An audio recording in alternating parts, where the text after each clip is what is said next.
What if I told you there is one single American state that breaks the entire timeline of history? A place that was a settled imperial province with a capital city 10 years before the Pilgrims even saw Plymouth Rock. Yet, it is the exact same place where the modern world began with a blinding flash of nuclear fire. This isn't just a history lesson. It's a collision of worlds, from ancient stone cities to the wildest days of the Wild West, and finally, to the laboratory that built the weapon to end all wars. Welcome to the Land of Enchantment. Welcome to the history of New Mexico. To really grasp the weight of this place, you have to realize that the clock here runs differently than the rest of the United States. While the East Coast was still covered in dense, uninhabited forests, the high desert of New Mexico was already the center of a massive, complex civilization. We aren't talking about scattered tribes or temporary campsites. We are talking about an empire of stone. Long before the Aztec Empire rose in Mexico or the kings of England built their great cathedrals, the ancestral Pueblans were engineering multi-story great houses right here. They constructed sophisticated astronomical observatories to track the solar cycles and built a road system that spanned hundreds of miles. This was a metropolis, but around the late 1200s, a shifting climate turned against them, forcing a great migration to the Rio Grande Valley. They didn't disappear, they just moved, becoming the ancestors of the modern Pueblo nations that still hold the spiritual heart of this state today. Before we can talk about the people of New Mexico, we have to talk about the land itself, because the geography here dictates the history. New Mexico is not just a passive backdrop. It is a violent, shifting landscape that has forced adaptation on every single creature that has ever lived here. The state is dominated by the Rio Grande Rift, a massive geological tear in the Earth's crust that stretches from Colorado down to Mexico. This rift is what created the Rio Grande Valley, providing the only reliable ribbon of water in a landscape of high desert, allowing for life to flourish in an otherwise hostile environment. But the most dramatic feature is the Valles caldera. Over 1 million years ago, a supervolcano erupted with such force that the ground collapsed inward, creating a 12-mile-wide depression that is visible from space. This violent geology created the raw materials for the civilizations that would come later.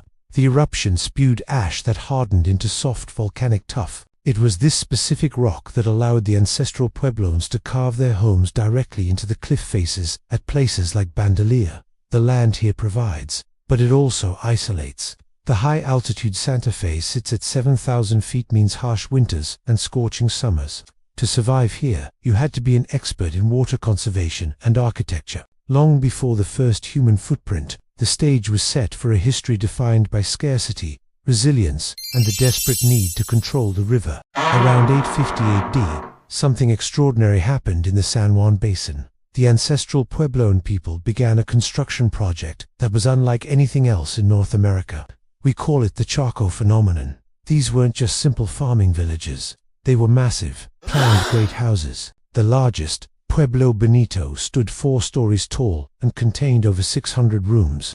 It was the largest building in North America until the 19th century. But Chaco wasn't just a city. It was a ceremonial and economic center, connected by hundreds of miles of engineered roads that shot out in straight lines across the desert, ignoring obstacles like cliffs and mesas. The people of Chaco were master astronomers. They built their kiva circular ceremonial chambers aligned perfectly with the solstices and equinoxes. They tracked the movements of the sun and moon to manage their agriculture in a place with unpredictable rainfall. But around 1150 AD, the system began to collapse. A severe, decades-long drought struck the region. The Chacoans didn't vanish, a common myth. They simply made a strategic decision to leave. They migrated out of the basin, moving south toward the Rio Grande and west toward the Hopi Mesas. They transformed into the modern Pueblo people we know today, the Acoma, the Zuni, the Taos, and the Rio Grande. By the time Europeans arrived, Chaco was empty, leaving behind only silent stone walls and a mystery that archaeologists are still piecing together. The isolation of the Pueblo world ended abruptly in 1540. Francisco Vázquez de Coronado led a massive expedition north from Mexico, driven by rumors of the 7 cities of gold. He dragged thousands of livestock and hundreds of soldiers through the desert, only to find the adobe villages of the Zuni people. There was no gold, only corn and clay. Disappointed and bankrupt, Coronado eventually retreated, but he had opened the door. In 1598, Juan de Ocate returned, not just to explore, but to settle. He established the first permanent Spanish colony, claiming the land for the King of Spain and the Catholic Church. This was the beginning of a brutal collision of cultures. The Spanish weren't just looking for land, they were looking for souls to convert. Franciscan friars built massive mission churches atop the ruins of Pueblo Quivas, physically symbolizing the domination of the new religion over the old. In 1610, the governor, Don Pedro de Peralta, moved the capital to a new location at the base of the Sangre de Cristo Mountains. He named it La Villa Real de la Santa Fe de San Francisco de Asís, the royal city of the Holy Faith of Saint Francis of Assisi. We know it today as Santa Fe. It became the northernmost outpost of the Spanish Empire, connected to Mexico City by the Camino Real, a 1,500-mile road of dust and danger. For the next 70 years, tensions boiled as the Spanish demanded tribute and labor from the Pueblo people, suppressing their religion and culture with an iron fist. By 1680, the Pueblo people had endured decades of forced labor, famine, and religious persecution. Spanish soldiers had cracked down on traditional dances and destroyed sacred masks. The breaking point came when 47 Pueblo religious leaders were publicly flogged and 3 were hanged. One of the survivors was a medicine man from Oque Oinge named Pope or Pope. He retreated into the Quivas and began plotting a revolt that would be the most successful indigenous uprising in North American history. The challenge was coordination. The Pueblos spoke different languages and were spread out over hundreds of miles. Pope's solution was genius. He used runners to carry knotted cords of yucca fiber to each village. Each knot represented a day. Every morning the leaders would untie one knot. When the last knot was untied, the uprising would begin. On August 10, 1680, the plan was executed. The Pueblos struck simultaneously. They cut off the water supply to Santa Fe, besieged the governor in the Palace of the Governors, and burned the mission churches. Governor Antonio de Otaman and the surviving settlers were forced to retreat all the way to El Paso. For the next 12 years, New Mexico was free of European rule. The Spanish did return in 1692 under Diego de Vargas in a bloodless reconquest, but the dynamic had changed forever. The Spanish learned they could not rule by force alone, leading to a unique coexistence that allowed Pueblo culture to survive to this day. For over 2 centuries, New Mexico was a locked province. Spain strictly forbade trade with the Americans and the French. But in 1821, everything changed. Mexico won its independence from Spain, and the new government in Mexico City had a very different philosophy. They wanted trade. Almost immediately, the borders were thrown open. In Missouri, a savvy entrepreneur named William Becknell loaded a pack train and headed west. He arrived in Santa Fe and sold his goods for a massive profit. He had just opened the Santa Fe Trail. This trail became the interstate highway of the 19th century. Suddenly, Santa Fe was flooded with American goods. Calico cloth, tools, and mirrors on. American Anglos began to settle in the region. This era, from 1821 to 1846, was short but transformative. It created a new class of wealthy merchants and weakened the ties between New Mexico and the distant government in Mexico City. The trail also brought cultural conflict. The mountain men and fur trappers arrived in Taos, turning it into a rowdy hub of the fur trade. Men like Kit Carson became legends here. New Mexico was becoming a distinct entity, technically Mexican, culturally Spanish Pueblo, but economically increasingly tied to the United States. This economic invasion paved the way for the military invasion that was just over the horizon. In 1846, the United States declared war on Mexico. General Stephen W. Kearny marched his Army of the West into Las Vegas, New Mexico, and famously announced from a rooftop that he came as a liberator, not a conqueror. He marched into Santa Fe without firing a shot because the Mexican governor had already fled. But the transition wasn't peaceful for long. In 1847, a bloody revolt broke out in Taos. Locals, allied with Taos Pueblo, killed the new American governor, Charles Bent, in his own home. The U.S. Army retaliated brutally, shelling the church at Taos Pueblo. New Mexico was now a U.S. territory, but it was a reluctant one. Then came the American Civil War. Most people don't think of New Mexico as a Civil War battlefield, but it was the key to the Confederacy's plan to conquer the West. In 1862, a Confederate army from Texas invaded, capturing Albuquerque and Santa Fe. They planned to march north to the goldfields of Colorado and ports of California. They were stopped at the Battle of Glorieta Pass, often called the Gettysburg of the West. Union forces, aided by Colorado volunteers, flanked the Confederates and destroyed their supply, train-burning their wagons and killing their horses. The Confederates were forced to retreat back to Texas on a long, miserable death march. The Union victory at Glorieta Pass ensured that the West would remain part of the United States. Following the Civil War, the railroad arrived, and with it came the true Wild West. The territory was plagued by corruption, specifically by a group known as the Santa Fe Ring, a cabal of politicians and businessmen who controlled the courts and land grants. Nowhere was this corruption more violent than in Lincoln County. In the late 1870s, two rival factions fought for control of the dry goods and cattle trade. On one side was the House, a monopoly supported by the corrupt legal system. On the other was Englishman John Tunstall.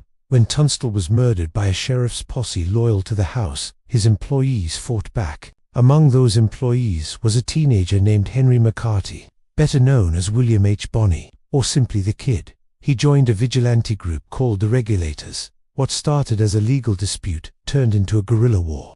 The Lincoln County War made headlines across the nation, painting New Mexico as a land of anarchy where the law didn't exist. The Kid became a folk hero to the poor Hispanics who felt oppressed by the Santa Fe Ring, but a devil to the establishment. His story ended in 1881 when Sheriff Pat Garrett shot him in the dark at Fort Sumner, but the legend of Billy the Kid did more to define the global image of New Mexico than any governor or general ever did. It took New Mexico an astonishing 62 years to move from a territory to a state, longer than almost any other territory. Why? To put it bluntly, racism and prejudice. Politicians in Washington, D.C. looked at New Mexico's population, which was predominantly Catholic, Spanish-speaking, and Native American, and deemed them unfit for American civilization. It wasn't until 1912 that New Mexico finally became the 47th state. But while Washington rejected New Mexico's culture, artists fell in love with it. In the early 20th century, artists from the East Coast began to discover the special light of the high desert. They flocked to Taos and Santa Fe, forming the famous Taos Society of Artists. They were captivated by the adobe architecture and the raw landscapes. The most famous of them all was Georgia O'Keeffe, who moved to Ghost Ranch and painted the hills and bleached bones of the desert. These artists helped rebrand New Mexico. It was no longer the violent land of Billy the Kid. It was now the land of enchantment, a place of spiritual and artistic renewal. This cultural rebranding is a huge reason why tourism is a major industry in the state today. The narrative of New Mexico took a sharp sci-fi turn in 1943. As World War II raged, the U.S. government was looking for a location that was isolated, secret, and secure to house the most sensitive scientific project in history. Robert Oppenheimer, who had loved New Mexico since his youth, suggested the Parito Plateau. The government used eminent domain to seize a boys' school and homesteads to build Los Alamos, the secret city. Here, thousands of scientists and their families lived behind barbed wire, racing to build the atomic bomb. The history of the world pivoted on July 16, 1945, in the shimmering heat of the Jornada del Muerto desert near Alamogordo. At 5:29 a.m., the Trinity test was conducted.